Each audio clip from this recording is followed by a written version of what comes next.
ابھی میں دیکھ رہا تھا ایک عورت کا، وہ رات اس کو جو ہے وہ بازار میں سے مارا گیا، اس پر گستاخی کا الزام لگایا گیا۔ کیا وجہ پوچھی گئی تو وجہ بتائی گئی کہ اس نے اپنے کپڑوں پر آیات لکھوائی ہوئی ہیں۔ اب ان میں سے نہ کوئی پڑھنے والا تھا۔ اب اگر عربی کا کوئی خط لکھا ہے یا عربی کا کوئی جملہ لکھا ہے یا کچھ بھی کہہ لیں اس کو، ایک تو وہ قرآنی آیات نہیں تھی، دوسرے نمبر پر جو میں بیان اصل کرنا چاہ رہا ہوں، آپ لوگوں کو وہ عربی لکھی ہوئی پر آپ نے کہہ دیا کہ یہ گستاخ ہے، قرآن پاک کی گستاخی کر رہی ہے۔ ایک طرف اس کے صرف عربی لکھنے پر آپ نے گستاخی کا فتویٰ لگا دیا، دوسرے طرف آپ کو پیر جو ہیں وہ لکھ کے قرآنی آیات یا دوسری چیزیں دے رہے ہیں، وہ آپ اپنے جسم کے ساتھ باندھ کے پھر رہے ہیں، اور جسم کے ساتھ باندھنا چھوڑیں، اس کو میں نے خود دیکھا ہے، آیت الکرسی کو لٹکایا ہوا ہے اپنے وہ چھوٹی کروا کے لکھوا کے، وہ اس پر کیا حکم لگے گا؟ پھر اسی طرح سے آگے چلتے ہیں، اس سے جی اس کو باڈی پر تعویذ کو پھیر کے ساری باڈی پر پھیرے، اس سے نہانا ہے، اب وہ اس پر کیا حکم ہے؟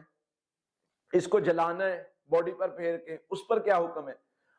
ایک طرف وہ ویسے عربی لکھی ہے، اور عربی کی عبارت، ہر عربی کی عبارت قرآن نہیں ہوتی، عربی ایک زبان ہے، اور زبان، عربی زبان میں مختلف طرح کے، حالانکہ وہ کوئی عبارت بھی نہیں بن رہی تھی، وہ جو اس پر لکھا ہوا ہے نا، وہ کوئی عبارت نہیں بن رہی، وہ ایک سٹائل کی طرح، ایک ڈیزائن کی طرح تھا، اور اس کو پکڑ کے بنا دیا جی پتہ نہیں اس نے گستاخی کر دی۔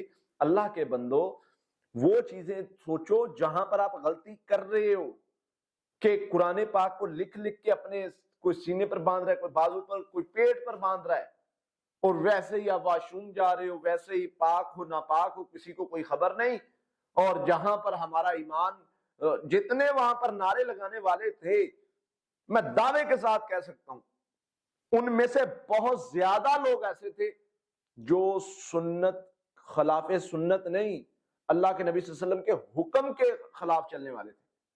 نبی صلی اللہ علیہ وسلم نے کہا نا، نماز میری آنکھوں کی ٹھنڈک ہے، میں دیکھتا ہوں حلف چکائیں ان سے، حلف اٹھوائیں کہ بھئی کون کون نمازی ہے، اور کون کون جو ہے وہ نبی صلی اللہ علیہ وسلم نے داڑھی کا حکم دیا، کون داڑھی رکھنے والا ہے۔ دعویٰ کرنے میں، فتوے لگانے میں ہم سب سے آگے ہیں۔ ہم سے کوئی پوچھے، ہم تو کہیں گے کہ جی اسلام ہم سے زیادہ کوئی مانتا ہی نہیں، اور جہاں عمل کی بات آتی ہے وہاں پر کچھ نہیں جی۔ ویسے نبی صلی اللہ علیہ وسلم کی بات کے لیے جان قربان کرنے کے لیے تیار، نبی صلی اللہ علیہ وسلم کے لیے جان دینے کے لیے تیار ہے، بالکل جی، ہر بندہ تیار ہے۔ نبی صلی اللہ علیہ وسلم کے کہنے پر نماز پڑھنے کے لیے کیوں نہیں تیار؟ داڑھی رکھنے کے لیے کیوں نہیں تیار؟ یہ دوگلا پالیسی ہے، دوگلا پن ہے۔ بنتے ہو وفادار، وفا کر کے دکھاؤ۔ کہنے کی وفا اور ہے، کرنے کی وفا اور ہے۔ کرنے کی وفا کرے، کہنے کی تو بس ایسے ہی چلتی ہے۔